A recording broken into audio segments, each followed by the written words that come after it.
أعوذ بالله من الشيطان الرجيم.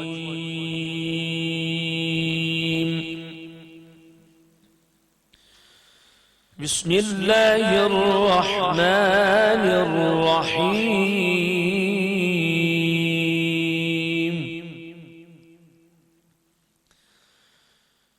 إنا نخاف من ربنا يوما عبوسا قمطريرا.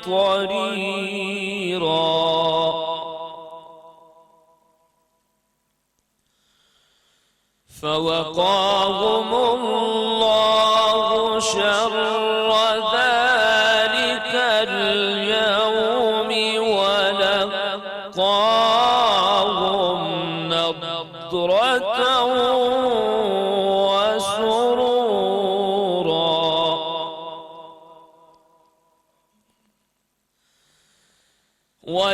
وجزاهم بما صبروا جنة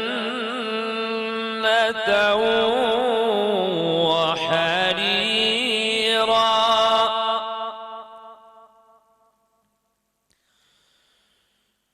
متكئين فيها على الأرائك لا يرون فيها شمسا ولا زمهريرا.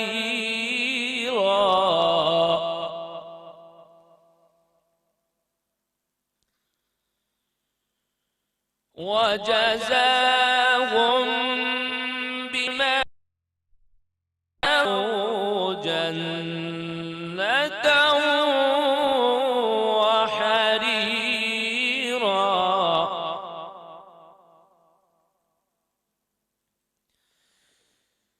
متكئين فيها على الأرائك لا يرون فيها شمسا ولا زمهريرا.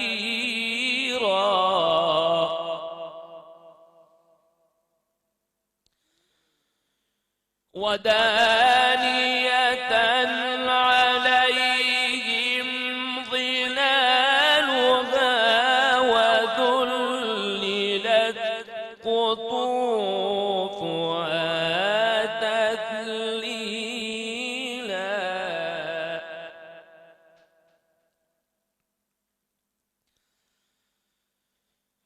ويطاف عليهم بآنية من فضة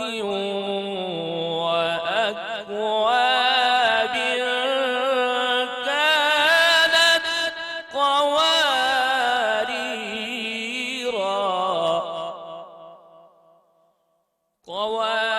قوارير من فضة قدروها تقديرا. صدق الله العلي العظيم. سبحان اللہ.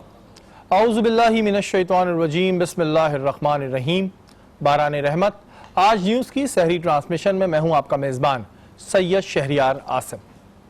آج ہم 13ویں سحری کی نشست میں موجود ہیں اور ہمارا آج کا موضوع ہے قانون کی اہمیت اور اس کی پاسداری. ملک میں جو قانون بنائے جاتے ہیں وہ عوام کی بھلائی اور حفاظت کے لیے بنائے جاتے ہیں، لیکن سوال یہ ہے کہ کیا ہم قانون پر عمل کرتے ہیں؟ دیکھنے میں یہ آتا ہے کہ عوام میں سے ایسے بہت سے لوگ ہیں جو قانون توڑتے ہیں اور اسے گناہ نہیں سمجھتے. آج کی نشست میں ہم جانیں گے کہ قانون توڑنا جرم کے ساتھ کیا گناہ کے زمرے میں آتا ہے اور اسلام اس کے بارے میں کیا کہتا ہے. ہمارے ساتھ موجود ہیں مفتی محسن الزما صاحب، آپ کو خوش آمدید کہتے ہیں. جزاک اللہ تعالیٰ فی الدارین. ان کے برابر میں موجود ہیں ڈاکٹر مبشر عالم صاحب، آپ کو بھی خوش خوش آمدید کہتے ہیں. شکریہ. محسن بھائی آپ سے شروع کروں گا کہ اسلام میں قانون کی پاسداری کے بارے میں کیا حکم ہے؟ بسم اللہ الرحمن الرحیم. قال اللہ تعالی فی القرآن المجید ان اللہ یامر بالعدل والاحسان. اللہ نے واضح طور پہ ارشاد فرما دیا. اب ہم عمومی طور پہ عرف عام میں سے قانون کہتے ہیں، لیکن اسلامی لحاظ سے عدل کہا جاتا ہے. تو اللہ نے فرمایا کہ عدل قائم کرو اور احسان کرو. مراد یہ اس آیت کا جو مفہوم آپ کے سامنے رکھا. پھر اس میں دو باتیں شامل ہیں کہ عدل سے مراد کہ اس میں یہ مت دیکھو کہ غریب کون ہے امیر کون ہے. جو عدل و انصاف کے تقاضے ہیں ان کو پورے کرنے کس طریقے سے. اگر غریب نے چوری کی ہے تو پھر اس کو سزا دینی، اگر امیر نے چوری کی اس کو سزا دینی. اس کی مثال کے طور پر حضور علیہ السلام کے سامنے ایک قبیلے کی عورت نے، بڑا ہی نامور قبیلہ بنی مخزوم، اس کی ایک عورت نے چوری کر لی. تو ایک بہت ہی پیارے صحابی حضرت زید رضی اللہ تعالیٰ جو حضور کے بڑے محبوب صحابی ہیں، ان کے پاس ان کی سفارش کی جاتی کہ آپ حضور سے کہیں کہ اس عورت کو معاف کر دیں، کیونکہ ایک امیر زادی ہے اور بڑا قبیلہ ہے اور کیا ہوگا کہ اگر اس کو سزا مل گئی تو قبیلے کی بدنامی ہو جائے گی اور بڑا نام ہے. تو رسول خدا صلی اللہ علیہ وسلم نے فرمایا اپنے پیارے محبوب صحابی کو، یعنی بھیجا بھی اسے گیا سفارش کے لیے جو بہت پیارا ہو تاکہ اس کی بات رد نہ کی جائے. فرمایا کہ اگر اس عورت کی جگہ میری پیاری بیٹی حضرت فاطمہ الزہرا تعالیٰ وہ جو جنتی خاتون ہے جو حضور کی لخت جگر ہیں جیسا کہ آپ نے سنا، فرمایا اگر وہ بھی ہوتی تو میں ان کے بھی ہاتھ کاٹ دیتا. مراد کیا ہے کہ قانون کی بالادستی اسلام کا تو امتیاز ہے، اور اسلام نے وعدے کر دیا کہ جہاں قانون آ جائے وہاں رشتہ دار نہیں دیکھنا، وہاں امیر و غریب نہیں دیکھنا، وہاں رنگ و نسل نہیں دیکھنا. جو بھی میرٹ پہ فیصلہ ہو رہا ہو وہ کرنا چاہیے. اچھا مفتی صاحب، عوام میں سے ایسے بہت سے لوگ ہیں جو قانون توڑتے ہیں. اگر ہم چھوٹی سی مثال لے لیں تو ٹریفک سگنل توڑنا کوئی بڑی بات نہیں سمجھا جاتا، جی توڑ دو، خیر ہے کون دیکھ رہا ہے، پکڑیں گے تو دیکھا جائے گا. کیا یہ جرم کے ساتھ گناہ کے زمرے میں آتا ہے اگر آپ جان پوچھ کے قانون توڑیں؟ دیکھیں بات وہی ہے کہ جو اللہ تعالیٰ نے ایک ملک کو ایک حکمرانی عطا فرمائی اور اسے حاکم بنا دیا، جو حکومت وقت نے قانون لاگو کر دیا اور وہ جائز قانون ہے تو اس پر عمل کرنا ہر مسلمان کے لیے لازم ملزوم ہے. اگر وہ عمل نہیں کرتا تو ظاہر سی بات ہے گناہ. اگر ٹریفک کا قانون مثال طور پر اگر آپ عمل نہیں کرتے، اگر آپ گاڑی چلا رہے ہو سکتا تو کوئی مسلمان آگے سے آپ کا ایکسیڈنٹ ہو جائے اور وہ مر جائے، اور جب مر گیا تو کیا آپ کے قتل ناحق نہیں کر دیا آپ نے؟ تو اس وجہ سے اگر قتل نہ بھی ہو آپ نے قانون کی خلاف ورزی کر دی تو پھر یہ گناہ کی زمرے میں ہی آئے گا. کیوں؟ کیونکہ عرف عام میں یہ قانون سب پر پابندی ہے، کیونکہ چاہے میں ہوں، چاہے امیر زادہ ہو یا کوئی بھی کسی گورنمنٹ کے ادارے کا محکمے کا ہو، وہ اگر یہ عمل کرتا ہے تو گناہ کے زمرے میں آئے گا. بالکل. تو یہ چیز بالکل جیسے مفتی صاحب نے کہا ہے کہ جو قوانین نافذ کر دیے جاتے ہیں، جو ملک کا قانون نافذ کرتا ہے اس کی پاسداری کرنا، اس پر عمل کرنا ہمارا دینی فرض بھی ہے اور قانونی فرض بھی ہے. جو نہیں کرتا وہ نہ صرف گناہ کے زمرے میں آتا ہے بلکہ جرم کے زمرے میں بھی آتا ہے. ڈاکٹر صاحب آپ یہ بتائیں کہ آپ کیا سمجھتے ہیں کہ ہمارے ہاں لوگ اتنا قانون فالو نہیں کرتے، چاہے وہ بل کی لائن ہو، چاہے وہ ٹریفک ہو، چاہے وہ سبزی والا ہو، کیوں نہیں کرتے؟ بسم اللہ الرحمن الرحیم. بہت وقتی اہمیت کو مد نظر رکھتے ہوئے آپ نے آج کا موضوع انتخاب کیا. پہلے تو میں یہ کہوں گا کہ الحمدللہ پاکستان کو بنے ہوئے اتنے برس ہو گئے اور قانون مسلم معاشرے میں قانون بنائے جاتے ہیں ان پہ امپلیمنٹ ہونے کے لیے، لیکن المیہ یہاں یہ ہے کہ جو امپلیمنٹ کرنے والے ہیں وہی ہمارے کو کمزور نظر آتے ہیں، وہی قانون کی شکنیاں کرتے ہیں. اگر جو قانون پہ پاسداری نہیں کرتے ان کو ایک مرتبہ دبئی ایئرپورٹ میں بھیج دیں، پھر آپ دیکھیے گا رو میں بھی اپنی لائن پہ کھڑے ہوں گے، اپنے نمبر پہ ہی ایک قدم آگے بڑھائیں گے، ایک قدم بھی آگے نہیں بڑھا سکتے. اچھا یہ ریزنز کیا ہیں؟ یہ آپ نے جو باہر کی بات کی ہے تو واقعی میں اگر ہم باہر ملک جاتے ہیں، دبئی یا کوئی بھی ملک، تو وہاں پر ہم جا کے سیٹ بیلٹ بھی باندھتے ہیں، ہم سگنل کو بھی دیکھتے ہیں، ہم لائن میں بھی چلتے ہیں، ہم کچرا بھی نہیں پھینکتے، لیکن اپنے ملک میں آتے ہی ہم آزاد ہو جاتے ہیں. اچھا جب آزادی کا زیادہ فائدہ لیتے ہیں. جی ناجائز فائدہ، زیادہ ناجائز فائدہ اٹھاتے ہیں ہم لوگ اپنے ملک سے. دراصل ہم اپنے ملک سے صحیح طرح پیار نہیں کرتے، اور حکمرانوں کا جو اللہ ماشاء اللہ معاملہ آپ کے سامنے کہ وہ عوام سے پیار نہیں کرتے. اب ہمارے یہاں دو قسم کے قانون چل رہے ہیں، ہائی فائی لیول کے لیے کچھ اور ہے اور غریب طبقے کے لیے کچھ اور ہے. اچھا لوگوں کا پھر یہ بھی تو کہنا ہوتا ہے کہ جی ہمیں ملک میں سہولیات نہیں مل رہی ہیں تو ہم پھر قانون بھی فالو نہیں کریں گے. بہت سے لوگ ہیں جو کہتے ہیں ایسا نہیں ہے, ایسا نہیں ہونا چاہیے. اپنی سوچ کو مثبت رکھنا چاہیے. ہم پاکستان سے ہیں, ہماری شناخت پاکستان ہے. اگر ہم یہاں کے تمام چھوٹے بڑے قوانین پہ عمل درآمد کریں گے تو یو اے ای والا ہی سسٹم یہاں آ سکتا ہے. اچھا آپ مفتی صاحب مجھے اس بات کا جواب دیں کہ لوگ ایک جگہ کہتے ہیں کہ جی ہم ٹیکس بھی دے رہے ہیں, ہماری سیلریوں سے بھی کٹ رہا ہے, ہماری بھی کٹ رہا ہے, اور نہ ہمیں روڈیں صحیح مل رہی ہیں, نہ ہمیں پانی مل رہا ہے, نہ ہمیں بجلی مل رہی ہے, تو پھر ہم کیوں رول فالو کریں؟ ہمیں آپ باہر کے ملک کی مثالیں نہ دیا کریں, وہاں یہ سب کچھ ملتا ہے, یہاں نہیں ملتا, اس وجہ سے ہم قانون فالو نہیں کرتے. قال اللہ تعالیٰ فی القرآن المجید وَإِن طَائِفَتَانِ, اللہ تعالیٰ قرآن فرما رہا ہے کہ اگر دو گروہ مسلمانوں کا مومنوں کا آپس میں جھگڑ پڑے فَأَصْلِحُوا بَيْنَهُمَا, تو ان کے درمیان صلح کرا دو. یہ آیت جو میں نے بیان کی اس کی میں وضاحت بعد میں کروں گا, پہلے آپ کے جواب دوں. آپ نے کہا کہ ہم کیوں قانون کو فالو کریں. بات اتنی سی ہے کہ نماز سب پر فرض ہے, صحیح بولے بھائی کہ نماز فرض تو ہے لیکن بچہ 7 سال کا کہ بھائی ابھی میں بڑا ہو جاؤں گا پھر پڑھوں گا, یا 10 سال کا بچہ کہ میرا بھی وقت ہے.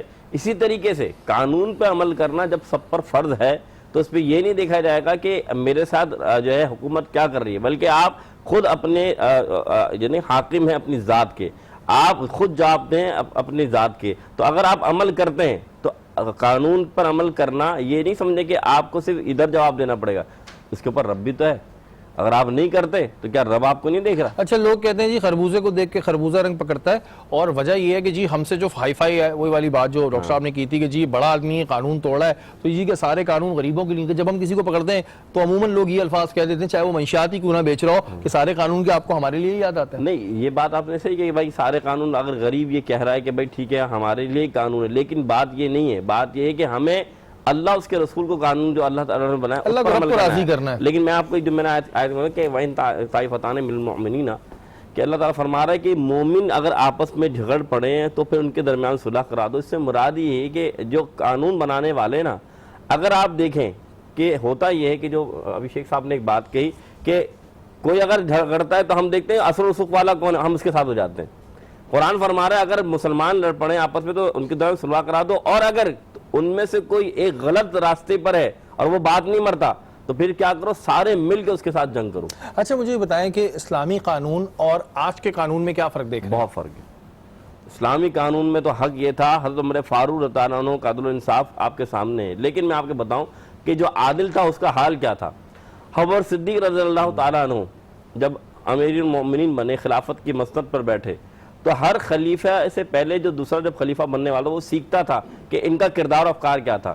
جب آپ مسند پر بیٹھے تو ہوتا یہ تھا کہ جب صبح فجر کی اذان سے پہلے آپ مدینے سے نکل جاتے تو راستے میں ایک چھوٹا سا گھر ہوتا ہے, ایک بوڑھی عورت وہاں رہتی تھی, تو آپ خلیفہ وقت تھے, اس گھر کی جھاڑو لگاتے اور اس گھر کے برتن دھوتے اور بوڑھی عورت کو اپنے ہاتھ سے کھانا کھلاتے. عمر فاروق دیکھ کے حیران, یہ خلیفہ وقت ہے, حاکم ہے, یہ صبح ہی صبح نکلتا ہے اور یہ عمل کیا کرتا ہے. تو سمجھ گئے یہ تو بڑے اللہ تعالیٰ کے نیک بندے. تو اب کیا ہوا کہ جب حضرت ابو صدیق کا دنیا سے ظاہری انتقال ہوا تو آپ نے بھی یہ عمل کیا. تو جب آپ نے عمل کیا تو وہ نابینا سے نظر نہیں آتا, لیکن جب پہلا نقوہ گیا نا تو فرمایا کیا صدیق اکبر کا انتقال ہو گیا. فرمایا آپ کو کیسے معلوم؟ آپ نے فرمایا کہ وہ مجھے جب لقمہ دیتے تو چبا کے دیتے تھے, تو معلوم چلے یہ حاکم ہوتے ہیں. اور یہ جب اس طرح کے حاکم ہوتے ہیں تو پھر وہی والی بات کہ جیسی عوام ویسی رعایا. لیکن یہ بات یہاں پر طے ہے کہ اگر آپ کے اوپر کوئی قانون لاگو کیا گیا ہے تو آپ کا کام ہے اس پہ عمل کرنا. یہ نہ سوچیں کہ دوسرا توڑ رہا ہے یا میں نہیں توڑ رہا, کیونکہ آپ کو اپنے رب کو راضی کرنا ہوتا ہے. جس دن آپ نے یہ سوچ لیا کہ یہ میں اپنی رب کی خوشنودی کے لیے کر رہا ہوں, اس دن آپ قانون نہیں توڑیں گے. یا وقت ایک بریک کا, بریک کے بعد حاضر ہوتا ہے.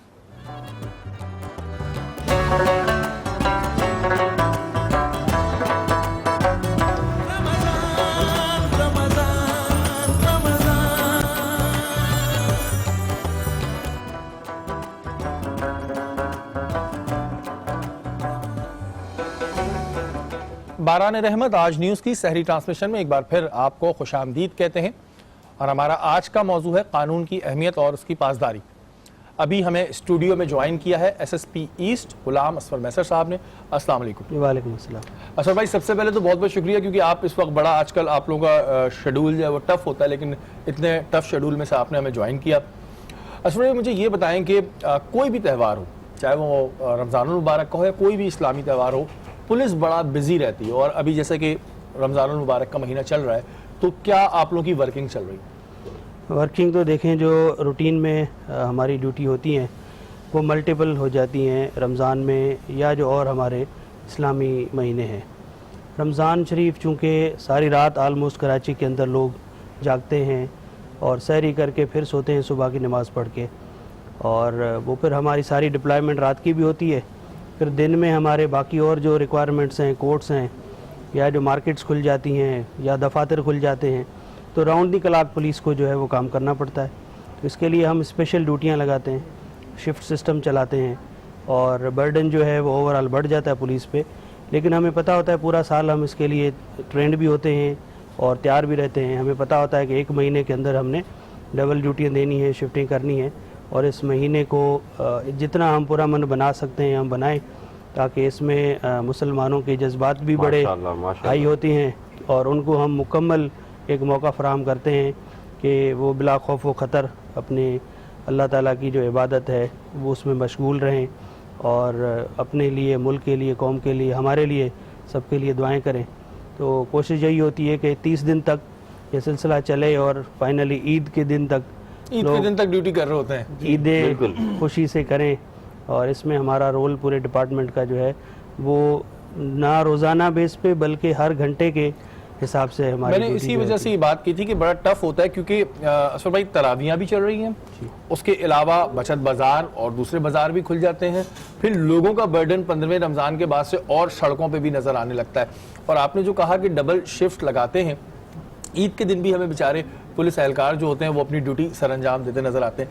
آئی جی صاحب کی جانب سے اس وقت میں کیا احکامات ہیں, کیونکہ آئی جی کلیم امام صاحب بھی اس وقت بڑا ایکٹیو ہیں اور آپ لوگوں کی ڈے ٹو ڈے ان سے بات چیت ہو رہی ہوتی ہے, وہاں سے کیا احکامات اس وقت ملے ہیں آپ کو؟ دیکھیں پورے سندھ کے اندر آئی جی صاحب نے رمضان شریف کی تیاری جو ہے وہ ہم نے تقریباً 2 مہینے پہلے شروع کی, کہ اس میں چھٹیاں تھیں یا جو باقی ڈپلائمنٹ تھی ہماری وہ ہم نے کی, اور پورا پلان بنا. پھر ابھی ریسنٹلی رمضان شروع ہونے سے پہلے آئی جی صاحب نے تمام ڈسٹرکٹ ہیڈ سے بات کی, تمام رینجز کے ڈی آئی جی سے بات کی, اور وہ بھی اسی طرح ڈے اینڈ نائٹ اس کو مانیٹر کر رہے ہیں. خود نکلتے ہیں, since he belong to Karachi, تو مختلف علاقوں میں وہ جاتے ہیں بغیر بتائے, بغیر پروٹوکول کے, دیکھتے ہیں سڑک پہ کیسے کام ہو رہا ہے, پولیس کیسے کھڑی ہے, کیا رسپانس دے رہی ہیں. اسی طرح ہمارے جو ایڈیشنل آئی جی کراچی ہیں وہ بھی اسی طرح ہی پرائیویٹ گاڑی میں نکل کے اور جج کرتے ہیں, اور جہاں انکنوینئنس ہو, جہاں پہ کوئی پرابلم ہو, تو وہاں ڈائریکٹ ہمیں کال کرتے ہیں, بتاتے ہیں کہ یہ چیز ہے, اس کو ٹھیک کر لیں. لائک جیسے دیکھیں بہت زیادہ روڈز بن رہی ہیں شہر کے اندر, بالکل, خصوصی طور پہ ڈسٹرکٹ ایسٹ کے اندر جو مین آرٹریز ہیں وہ ساری اس وقت انڈر کنسٹرکشن ہے. نیپا ہوا, نمائش ہے, نیپا ہے, طارق روڈ ہے. تو اس کا پھر پریشر جو ہے الٹیمیٹلی ہمارا شارع فیصل پہ اور یونیورسٹی روڈ پہ آتا ہے. بالکل, تو پھر جو برانچ روڈز جو اس کو جوائن کر رہی ہوتی ہیں اس کے اوپر جو ہے ہمارا فوکس ہوتا ہے. آپ نے دیکھا ہے کہ روزہ جب افطار ہو رہا ہوتا ہے تو اس وقت ہر بندہ جلدی میں ہوتا ہے. ٹرو. تو اس چیز کو بھی ہم مد نظر رکھتے ہیں, اور اس سے پہلے ہی جو رکاوٹیں ہیں, اگر کوئی گاڑی خراب ہوئی ہے رستے پہ, یا اگر کوئی مین ہول ہے یا اس کا کوئی پانی نکل آیا ہے, تو پھر ہمارے جو وہاں پہ ٹریفک کے اہلکار ہوتے ہیں یا ڈسٹرکٹ کے جو اہلکار ہوتے ہیں وہ کوشش کرتے ہیں کہ اس رکاوٹ کو جلدی دور کیا جائے, اور جو پیک آورز ہیں اس میں جو لوگ کمیوٹ کر رہے ہیں ان کو پرابلم نہ ہو, کیونکہ روزے کی وجہ سے پھر پبلک میں اسکفل بھی ہوتا ہے. بالکل, چھوٹی چھوٹی باتوں پہ ظاہری بات ہے سارا دن انہوں نے بھوک پیاس جو ہے وہ کاٹی ہوتی ہے. تو ان تمام چیزوں کو ہم پریمپٹ کرتے ہیں, اور کوشش یہی ہوتی ہے کہ کہیں پہ بھی کسی کی بھی جو روٹین ہے اس کے اندر خلل پیدا نہ ہو, اور پولیس جو اپنا کام ہے وہ بڑے ہی دل لگی سے کرے, اور اخلاق کے ساتھ, سب کے ساتھ پیار محبت کے ساتھ پیش آئے, کیونکہ یہ دعائیں لینے کا مہینہ ہے. اور جب دعا بھی آپ لیں اور ڈیوٹی بھی کریں تو ہمارا کام جو ہے وہ دوبالا ہو جاتا ہے. اچھا سر بھائی, کیونکہ ایسٹ جو ہے ایک بڑا امپورٹنٹ جسے کہتے ہیں ضلع ہے, اور آپ کافی ٹائم سے ماشاءاللہ یہاں ہم نے بھی آپ کے ساتھ بہت سے یہ بھی بتایا کہ جی صاحب بھی تھانوں کے دورے کرتے ہیں, ہمارے ایسے بہت سارے پروگرام اسفر بھائی کے ساتھ ہیں. بحیثیت ایس ایس پی آپ کیا سمجھتے ہیں ایسٹ کے جو ضلع ایسٹ ہے اس میں کیا پرابلم زیادہ ہیں اور کن پرابلم کو آپ فیس زیادہ کرتے ہیں؟ دیکھیں ایسٹ کراچی کا بہت اہم ڈسٹرکٹ ہے, اور جتنی بھی پرانی آبادی ہے جو سیٹلڈ آپ کہہ رہے ہیں کہ جو ٹاؤن ہے کراچی کا وہ ایسٹ ہے. بالکل. اس میں پرانی آبادیاں ہیں, پوش ایریاز ہیں. یہاں پہ آپ کو ملٹیپل جو بلینڈس ہیں وہ ملتے ہیں. یہاں پہ بہت پاش ایریاز بھی ہیں اور بہت جو ہے سبربز بھی ہیں ہمارے پاس. انڈر ڈیولپڈ ایریاز بھی ہیں. جب جوہر کی طرف ہم نکلتے ہیں تو وہاں پہ سبربز ہے اور گوٹ ہیں وہاں پہ. وہاں کا کلچر ٹوٹل ڈفرینٹ ہے, پی سی ایچ ایس سے, طارق روڈ سے, بہادر آباد سے, بالکل الگ الگ وہ ہیں ڈائمینشنز. پیرالل ہمارے جو ہے نا وہ چل رہا ہوتا ہے. اب جیسے طارق روڈ ہے وہ ساری رات چلتا ہے. اسی طرح کچھ علاقے جو ہمارے ہیں جیسے یہ گوٹھوں کا علاقہ ہے, یہاں پہ مغرب کے بعد عشاء کے بعد جو ہے وہ لائٹ تھوڑی تھم سی جاتی ہے. تو یہاں پہ ہاؤس رابریز جو ہے وہ ایک زمانے میں بہت زیادہ ہوتی تھی, اس کو کافی ہم نے کنٹرول کیا. اسٹریٹ کرائم یہاں کا بہت بڑا ایک ایلیمنٹ تھا.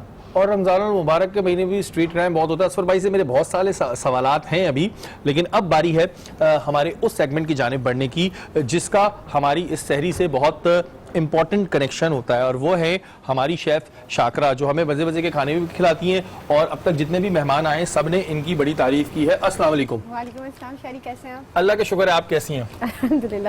آج بہت اچھی لگ رہی ہیں ویسے عام دنوں کے مقابلے میں. اچھا مجھے بتائیں کیا بنا رہی ہیں جناب, یہ بتائیں. آج ہم بڑے مزیدار قسم کا مٹن پلاؤ بنا رہے ہیں, اور آپ سب کی بہت فرمائش تھی کہ مٹن پلاؤ بنائیے, تو آج ہم نے مٹن پلاؤ بنایا ہے. اور بہت مطلب مجھے آسان یوں لگ رہا ہوتا ہے کیونکہ بناتی رہتی ہوں. آپ سے یہ ریسیپی شیئر کر رہی ہوں, بہت مطلب جس طرح سے جو یخنی پلاؤ کی ریسیپی ہے وہ شیئر کر رہی ہوں. آپ نے کیا کرنا ہے, ہم نے یہاں پہ 1 kg مٹن لیا تھا اور اس کو میں نے پانی میں ڈالا, اور اس کے بعد اس کے لیے آپ نے ایک پوٹلی بنا لینی ہے ململ کے کپڑے میں. ایک ثابت لہسن لینا ہے, ایک ثابت پیاز لینی ہے, 1 ٹیبل اسپون آپ نے بھر کر لینا ہے ثابت دھنیا, 1 ٹیبل اسپون سونف لینی ہے, 1 ٹیبل اسپون زیرہ لینا ہے, اور اس کی پوٹلی بنا کے اس کے ساتھ ڈال دینی ہے اور اس کو بوائل کر لینا ہے. بوائل کرنے کے بعد اس کی یخنی رہنے دیجیے گا اسی میں, کیونکہ ہم اسی کے اندر چاولوں کے اندر جب دم پہ ڈالیں گے تو اسی کے اندر استعمال کریں گے. یہ آپ کا ایک اسٹیپ ہو گیا. اس کے بعد آپ نے کیا کیا, میں نے 2 عدد پیاز لی تھی, 1/4 کپ آئل میں اس کو لائٹ گولڈن براؤن کیا. ادرک لہسن کا پیسٹ 1 ٹیبل اسپون بھر کر لیجیے گا, اور اسی کے اندر ثابت کھڑا مسالہ جس کے اندر تیز پتہ, ثابت کالی مرچیں, چھوٹی الائچی, بڑی الائچی, اور اسی کے ساتھ دار چینی کا جو ثابت بڑا ٹکڑا ہوتا ہے 3 سے 4 عدد, وہ ساری 2 سے 3 عدد لونگیں لے کے آپ نے ڈال دینی ہے, اور اس کے ساتھ اس کو فرائی کرنا ہے. 1 عدد ٹماٹر کا استعمال کیا ہے اور 3 سے 4 ہری مرچوں کا, اور تقریباً 1/4 کپ دہی گیا ہے اس کے اندر. اسی کے ساتھ آپ بناتے رہیے گا. اور اس میں اب ہم نے ڈالا تھا 1/2 ٹی اسپون گرم مسالہ پاؤڈر, 1/2 ٹی اسپون زیرہ پاؤڈر, بس. اس کے بعد یہ مسالہ میں نے گوشت اس کے اندر ڈالا جو گل چکا تھا, اور اس کے ساتھ میں اس کو فرائی کر رہی ہوں, بھون رہی ہوں, اور چاول اس میں ڈالیں گے 500 گرام, اور اس کے بعد یہ جو یخنی تھی وہ ڈال دیں گے. لیکن خیال رکھیے گا بہت زیادہ پانی نہ ہو, وہ ڈیپ دیکھ لیجیے گا جو ہم چمچہ ڈال کے دیکھتے ہیں, جو ٹپیکل گھریلو نسخہ ہوتا ہے نا, وہ ڈال کے نہ دیکھیے گا, نہیں یہاں صرف چمچہ ڈال کے, تو اتنا ہی پانی لیجیے گا جس میں وہ اسی پانی کے اندر اسٹیم ہو جائے. آپ کا زبردست سا مٹن پلاؤ تیار ہے. زبردست سا مٹن پلاؤ جو ہے تیار ہو جائے گا, اور ہم کب سے کہہ رہے ہیں ہمیں نہیں کھلایا, لیکن آج SSP ایسٹ آئے تو مجھے لگ رہا ہے ان کی وجہ سے جو ہے ہمیں بھی مٹن پلاؤ کھانے کو ملے گا. اب باری ہے ہمارے قوالی سیگمنٹ کی, اور آج جو قوال گروپ ہمارے ساتھ موجود ہے ہر دفعہ ہماری نشست کو خوبصورت بناتے ہیں. ہمارا اور ان کا ہر سال کا ساتھ ہے. ہمارے ساتھ موجود ہیں نور الدین محبوب وحید نظامی صاحب. آپ سے گزارش کریں گے قوالی پیش کی. ٹائم ہے بھی. اچھا اسفر بھائی وہیں سے کنٹینیو کریں گے جو ہماری بات ہو رہی تھی اسٹریٹ کرائم کے حوالے سے. رمضان المبارک کے مہینے میں اسٹریٹ کرائم ہمیں زیادہ نظر آتا ہے. ایک تو اس کی وجہ یہ ہوتی ہے ظاہر لوگ روڈوں پہ ہوتے ہیں, ٹریفک جیم بھی ہوتا ہے. اس کے لیے آپ لوگوں نے کیا پلاننگ کی ہے؟ اسٹریٹ کرائم میں ویسے تو رمضان کے علاوہ بھی جو ہے وہ ہمارا فوکس ہوتا ہے, کیونکہ اس سے یہ ایزی کرائم ہے, اور لوگ اپنی ضرورت کے مطابق نکلے ہوتے ہیں, اور ان سے کہیں پہ سنیچنگ ہو جاتی ہے, کہیں پہ پیسے اس سے چھین جاتے ہیں, اور ہماری جو بہنیں مائیں جو روڈوں پہ ہوتی ہیں ان سے سونا جولری یہ چھینی جاتی ہے. تو اس سلسلے میں ہم نے پرماننٹلی موٹر سائیکل اسکواڈس بنائے ہوئے ہیں, اور جو سینسٹیو جگہیں ہیں اب وہاں پہ ہم نے CCTV کیمرے لگا دیے ہیں. ماشاءاللہ. کوشش یہی ہوتی ہے کہ کسی کو بھی یہ نقصان نہ ہو. رمضان شریف میں جیسے آپ نے خود کہا کہ ایک تو ٹریفک, اور پھر ہر بندہ باہر نکلا ہوتا ہے, سب کے پاس کیش ہوتا ہے, اور پھر وہ جو ٹائم پاکٹس ہوتے ہیں افطار سے پہلے گھر پہنچنا یا افطار سے پہلے افطار کے پروگراموں میں پہنچنا, تو وہ ہمارے لیے ایک جو ہے وہ کرنچ ٹائم بن جاتا ہے. تو اس کو پھر ہم نے ٹوٹل ریسورسز ہم لگاتے ہیں.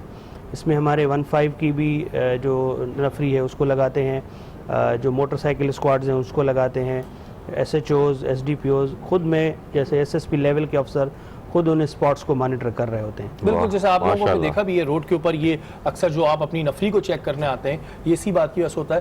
اصل بھائی کیور کیا ہے آپ کے نزدیک؟ کیونکہ عوام یہ جاننا چاہتی ہے کہ بھائی پریکاشنز کیا ہیں. ٹھیک ہے اسٹریٹ کرمنل نکل رہے ہیں پولیس پکڑ رہی ہے وہ تو ایک ہماری جنگ چل رہی ہے, بٹ کیور کیا ہے آپ کے نزدیک؟ کس طرح پبلک اپنے آپ کو محفوظ رکھ سکتی ہے؟ دیکھیں کرائم تو جب تک یہ آدم علیہ السلام سے لے کے اور جب تک قیامت ہونی ہے یہ کرائم ہونا ہے. بالکل اس کے پیچھے کازز تو بہت زیادہ ہیں, لیکن جو چند چیزیں ہیں وہ میں ضرور کہنا چاہوں گا کہ ایک تو آٹومیشن کی طرف دنیا جا رہی ہے. تو سیف سٹی پروجیکٹ جو ہے وہ میگا سٹیز لائک کراچی, اس میں تو وہ سلوشن ہے کہ اگر کرائم ہو رہا ہے تو ہم اس کو ٹریس کریں, اس کو ڈیٹیکٹ کریں اور ان کو پکڑیں. سیکنڈلی کچھ ہمارے یہاں پہ ایزی کرائم, چونکہ موبائل چھیننا یا پیسے چھیننا یا اے ٹی ایم سے جو پیسے نکالنے جا رہے ہیں ان کو لوٹنا, یہ ایزی کرائم بن گیا ہے.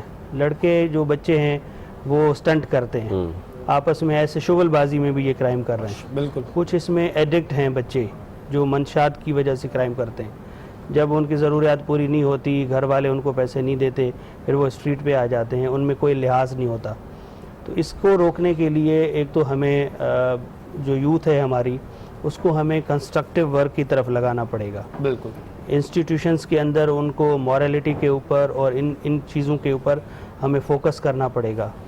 سب سے پہلے جو ہماری دینی تعلیم ہے جو نرسری سے شروع ہوتی ہے, ڈوز اینڈ ڈونٹس جو ہے وہ بچوں کے گھر سے اسکول سے پڑھائے جائیں. ماشاءاللہ. یہ ضروری نہیں ہے کہ اگر کسی کی ضرورت پوری نہیں ہوتی تو وہ چھین لے. یہ ہمارے اسلام میں, ہمارے دین میں بھی ان چیزوں سے منع کیا گیا ہے کہ آپ نے جو بھی کرنا ہے وہ ارن کرنا ہے, آپ نے مزدوری کرنی ہے, محنت کرنی ہے, یا اپنی حلال رزق سے اپنی ضروریات پوری کرنی ہے. معاشرے کے اندر اتنا بچوں کے اوپر پریشر ہے کہ ہر بچے کو اینڈرائڈ فون چاہیے, ہر بچے کو ہفتے میں 1 مرتبہ ہوٹلنگ کرنی ہے. یہ سارے بگاڑ ہیں معاشرے کے اور اندر. اسی بات کی وجہ سے میرے خیال سے جو ہے وہ کرائم بھی زیادہ ہمارے سامنے آتے ہیں. جی. جب ظاہر پیرنٹس یا وہ چیزیں پوری نہیں کرنے پاتے تو بچے, کیونکہ آپ نے تو ایسے بہت کیسز کی ہم نے بھی دیکھے ہیں کہ وہ بہت ہی اچھے گھروں کے بچے ہوتے ہیں لیکن پتہ نہیں کیا ان کی ایسی صحبت ہوتی ہے کہ وہ اس طرح کی چیزوں میں پڑ جاتے ہیں. مفتی صاحب میرا آپ سے سوال یہ ہے کہ جو پولیس اہلکار تراویحوں پہ ڈیوٹیاں دیتے ہیں, عید کی نماز میں ڈیوٹیاں دیتے ہیں, جمعے کے خطبوں میں نماز میں ڈیوٹیاں دیتے ہیں لیکن وہ خود نماز ادا نہیں کر پاتے, ان کے لیے کیا ہے؟ بسم اللہ الرحمن الرحیم. پہلے وہ بات کروں, القاسب حبیب اللہ, کہ کسب کرنے والا, محنت کرنے والا اللہ کا حبیب ہو جاتا ہے. بالکل.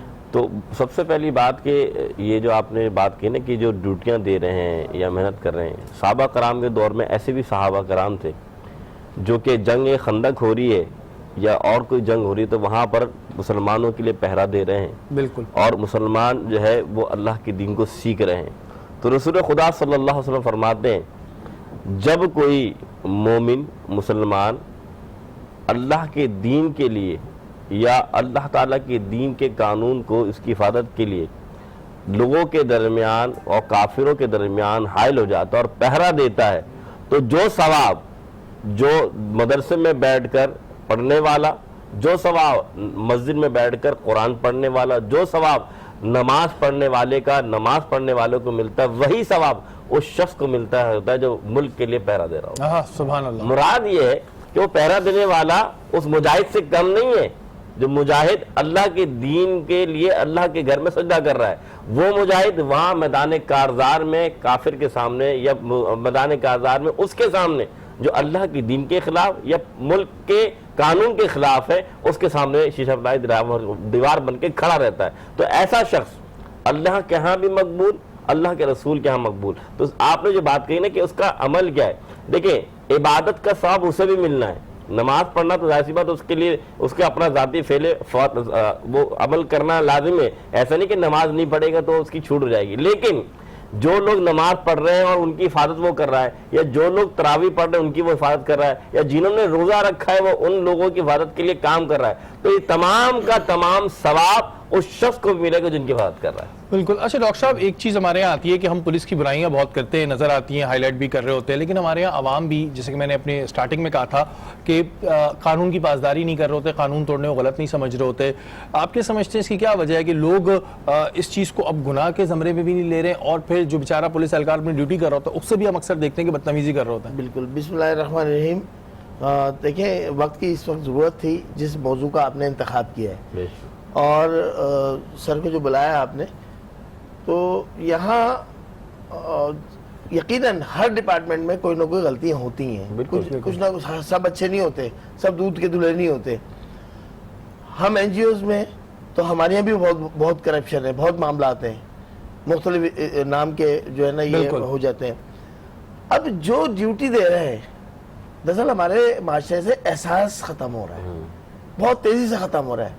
وہ دھوپ میں روزہ رکھا ہوا شخص دھوپ کے عالم کے اندر آپ کے ٹریفک کو روانہ کرنے کی کوشش کر رہا ہے، آپ کو جلدی گھر پہنچانے کی کوشش کر رہا ہے، اور اس کو جاتے ہوئے لعنت دے دیں آپ. یہ کیا حیوانیت نہیں ہے؟ یا کوئی غلط الفاظ اس پہ کس دے؟ وہ بھی انسان ہے، مسلمان ہے، اور پھر وہ انسان ہے، اور وہ بھی حالت روزے کے اندر ہے. آپ کو پتہ ہے ہم تو دسترخوانوں میں بیٹھتے ہیں. یہ جو پولیس اہلکار ہیں ہمارے رینجر جوان ہیں، وہ روڈوں پہ کھڑے ہوتے ہیں، اور چلتی ہوئی گاڑی والے اگر ان کو پانی دے دیں تو وہ پانی سے روزہ کھول لیتے ہیں. میں نے اپنی آنکھوں سے خود مشاہدہ کیا، ایک جگہ پہ کوئی سٹال نہیں تھا، اور وہاں وہ بے سر و ساما وہ جو ہے کانسٹیبل وہاں دو کھڑے ہوئے تھے. اتفاق سے ہمارے پاس باٹل تھی پانی کی تو ہم نے ان کو دی، تو وہ ان کا ٹائم نکل چکا تھا روزے کا. اچھا یہ چیز بالکل احساس ختم ہو گیا. میں بالکل ایک بات میں اپنے کافی پروگرامز میں کہہ چکا ہوں جہاں پہ پولیس کی کالی بھیڑیں ہوتی ہیں، ان کو ہم نے اعلیٰ افسران کے ساتھ خود مل کے، کئی دفعہ اسپر بھائی کے ساتھ مل کے، ڈاکٹر امین شیخ صاحب کے ساتھ مل کے خود بے نقاب کیا اور انہیں سزا بھی ہوئی. لیکن پولیس وہ محکمہ ہے، واحد وہ محکمہ ہے جو 24 گھنٹے ڈیوٹی کرتا ہے، اور ہر پرابلم میں ہمیں پولیس چاہیے ہوتی ہے، چاہے وہ میاں بیوی کا جھگڑا ہو تو بھی جو ہے وہ پولیس کو فون جاتا ہے، یا کوئی بھی پرابلم ہو پولیس کو فون جاتا ہے. لیکن سب سے زیادہ نگلیکٹ بھی اس ڈپارٹمنٹ کو کیا جاتا ہے. اسور بھائی اس بات میں بھی کوئی دو رائے نہیں ہے کہ پولیس کو بہت زیادہ نگلیکٹ کیا جاتا ہے، کیا وجہ ہے اس کی؟ دیکھیں ابھی تو ٹریڈز چینج ہو رہے ہیں اور ہمارا فوکس ابھی ویلفیئر کی طرف بہت زیادہ بڑھ رہا ہے. ابھی جیسے مولانا صاحب نے بات کی کہ پولیس والوں کا روزہ آن اسپاٹ جب ہو جاتا ہے تو دیکھیں وہ ڈیوٹی باؤنڈ ہے، وہ ڈیوٹی چھوڑ نہیں سکتے. بالکل. اب ہم نے یہ کیا ہے، آپ نے ڈسٹرکٹ ایسٹ کے اندر اگر آپ دیکھیں تو ہم نے موبائل وین چلائی ہے جس میں روزانہ ہمارے تقریباً 800 سے 850 اہلکار جو پوائنٹس پہ کھڑے ہیں ان کو بیفور ٹائم افطاری کے ٹائم سے پہلے اس کو ایک پیکٹ دے دیتے ہیں ہم، جس میں اس کا پانی، اس کے کھجور اور جو حسب ہماری جو توفیق جو اس کے اندر ہم نے چیزیں ڈالی ہوئی ہیں، اس کو یہ احساس ہے اب کہ میں جس پوائنٹ پہ کھڑا ہوں میرا ڈپارٹمنٹ یہاں پہ مجھے اپنی افطاری پہنچائے گا. ٹرینڈز چینج ہو رہے ہیں. ایک تو یہ بات. دوسرا دیکھیں پولیس کی ویلفیئر کی طرف جو ہے وہ ویلفیئر کے رنگ اور تھے، اب چونکہ ڈائنامکس چینج ہو رہی ہیں تو اس کے حساب سے ہمارا رسپانس بھی چینج ہو رہا ہے. ویلفیئر برانچ میں جیسے میں یہاں آنے سے پہلے بالکل میں اسی طرف آ رہا تھا کہ آپ ویلفیئر برانچ میں بھی تھے، تو آپ نے ایک ہم نے ہی خبر چلائی تھی ایک پولیس اہلکار کی جو ٹانگوں کا وہ لگنے کے بعد اشتیاق، تو اسفر بھائی کا خود فون آیا میرے پاس جبکہ ہم نے پروگرام چلایا، اور اسفر بھائی اس وقت ویلفیئر دیکھ رہے تھے اور پھر یہ اس کے گھر گئے اور جو اس کی پرابلم تھی وہ سالو کی.